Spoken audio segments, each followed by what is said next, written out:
Don't just fly at your local Parker Field. Rule the airspace with one of these sport-scale World War I electrics. These biplanes not only look great, they're made to be flown in smaller areas. And they feature traditional all-wood built-up construction.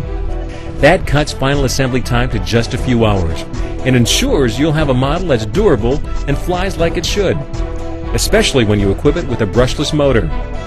Choose from two military classics, the American trim Span 13 and the British Sopwith Camel. Both are loaded with scale detail, included painted pilot figures and Vickers machine guns.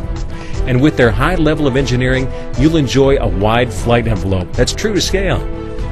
That means everything from stable sport flying to snappy combat maneuvers.